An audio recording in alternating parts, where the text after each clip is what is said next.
अस्सलाम वालेकुम, welcome to all of you. दोस्तों खुशामदीद करते हैं आप सबको। दोस्तों क्या आपके साथ भी इंग्लिश का मसला होता है? अगर आप किसी भी टेस्ट में जाते हैं तो आपके साथ सबसे बड़ा मसला ये होता है कि आपको टेस्ट को क्रैक करने में बड़ा मसला होता है कि आपको एरर डिटेक्शन का पोर्शन समझ में नहीं आता। अगर आता है तो आपको डिटेक्ट करना चीज़ें नहीं आती और आपको पता नहीं होता कि इनको हम किस तरह से सॉल्व करें। अगर ये प्रॉब्लम आपके साथ है तो ये वीडियो आपके लिए है और इसको एंड तक देखें और इंशाल्लाह आपको बहुत बड़ा फ़ायदा होगा। अच्छा दोस्तों, इसके साथ साथ मैं आपको एक और चीज़ भी बताना चाहूँगा। हमने ना 2 सितंबर से एक न्यू कोर्स स्टार्ट किया है जो कि व्हाट्सएप पे होगा, ठीक है, जिसमें आपको world history, Indian history, Islamic history और इंग्लिश का कोर्स करवाएंगे, जिसमें बाकायदा हर टेस्ट जितनी भी आपकी पीएमएस की होती है, मतलब कि 16 ग्रेड की, 14 ग्रेड की, एसटीएस की, एनटीएस, पीटीएस, पीएमएस की जितनी भी टेस्टेस होती हैं उसमें लिए वो कोर्स आपके लिए बहुत ही मुफीद होगा। अगर आप में से कोई इंटरेस्टेड है तो इस दिए गए नंबर पर आप हमसे रब्ता कर सकते हैं 0313838366। ठीक है दोस्तों, तो वो हमारा प्रॉपर कोर्स होगा, तो उसमें हम आपको एक सीरीज़ वाइज चीज़ें सारी सिखाएंगे। अच्छा, तो हम चलते हैं आज के हमारे टॉपिक के ऊपर। अच्छा, तो हमारा पहला सेंटेंस है the 2 first pages of this book are torn. The 2 first pages of this book are torn. तो यहाँ पे कह रहा है कि जो पहले 2 पेजेस है बुक के ना वो फटे हुए हैं। अब यहाँ पे हमने एरर को डिटेक्ट करना है, कहाँ पे एरर है। तो सबसे पहले हम देखते हैं कि 2 first pages of this book are torn. तो यहाँ पे एरर कौन सी है? तो यहाँ पे एरर है ए। कैसे एरर है?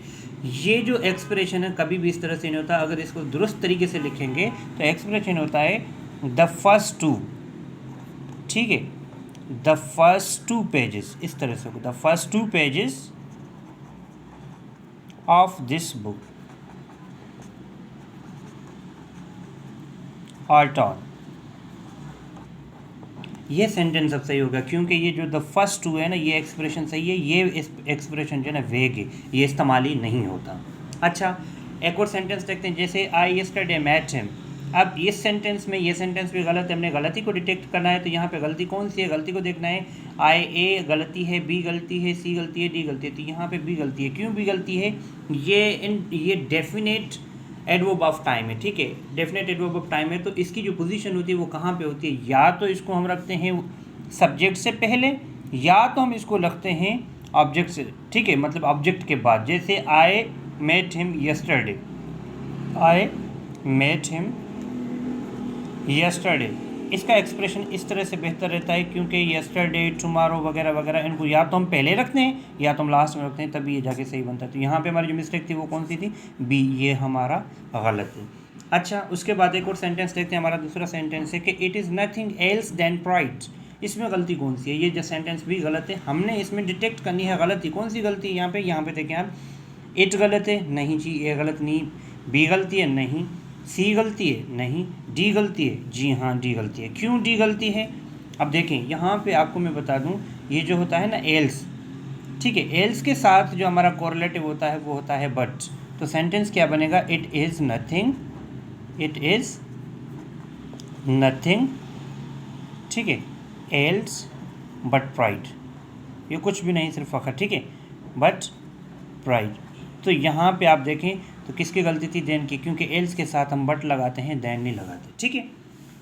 तो ये सेंटेंस हमारा दुरुस्त हो गया। उसके बाद हमारा दूसरा सेंटेंस है it is no use to ask her, ठीक है, it is no use to ask her, ठीक है। अब इस सेंटेंस का मतलब है कि ज़रूरत नहीं उससे पूछने की। तो यहाँ पे एरर डिटेक्ट करनी है, कौन सी एरर है? ए है, नहीं। बी है, नहीं। सी है, जी हाँ सी है। क्यों सी है? अब इसको देखते हैं। यहाँ पे ये जो हमारा एक्सप्रेशन है ना, it is no use, it is no use का मतलब है ज़रूरत ही नहीं। इसके बाद जो भी वर्ब आएगा उसकी फोर्थ फॉर्म होगी, मतलब कि इंग फॉर्म के तौर पे यूज़ होगा। It is no use asking her, it is no use asking हर।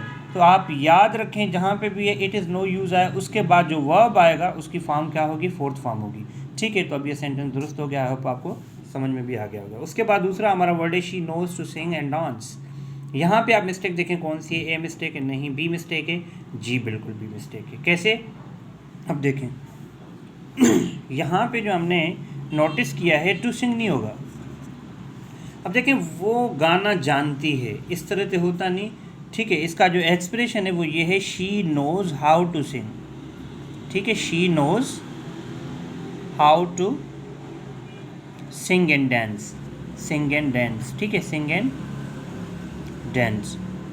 ये एक्सप्रेशन यूज़ होता है हाउ टू सिंग, कैसे गाया जाता है और डांस किया जाता है वो जानती है। तो अब ये सेंटेंस दुरुस्त हो गया। कभी भी इस तरह से नहीं होता, नोज के बाद टू सिंग नहीं होता, हाउ टू सिंग होगा, ठीक है। लास्ट सेंटेंस है हमारा, the boat was drown in the river. यहाँ पे मिस्टेक देखते हैं, ए है नहीं, बी है नहीं, सी, हाँ जी बिल्कुल सी है। क्यों? क्योंकि दोस्तों ये आप बात याद रखें, जो ड्राउंड होता है इसका मतलब है डूब जाना पानी में। ये इस्तेमाल होता है इंसानों के लिए। अगर कोई कश्ती डूबती है या कोई मतलब कि और चीज़ डूबती है जो मतलब कि बेजान हो इंसान के अलावा, तो उसके लिए हम क्या इस्तेमाल करते हैं, संक, ठीक है, ऐसी की। ये थर्ड फॉर्म है किसकी, सिंक की। तो हम यहाँ पे क्या कहेंगे, the boat was sunk in the river. तो अब ये सेंटेंस दुरुस्त हो जाएगा, ड्राउंड यूज़ नहीं होगा, ठीक है। आई होप कि आपको हमारा ये लेक्चर समझ में आया होगा। अगर समझ में आया है तो दोस्तों से शेयर करें, ठीक है, लाइक करें और कमेंट करें। Thank you so much.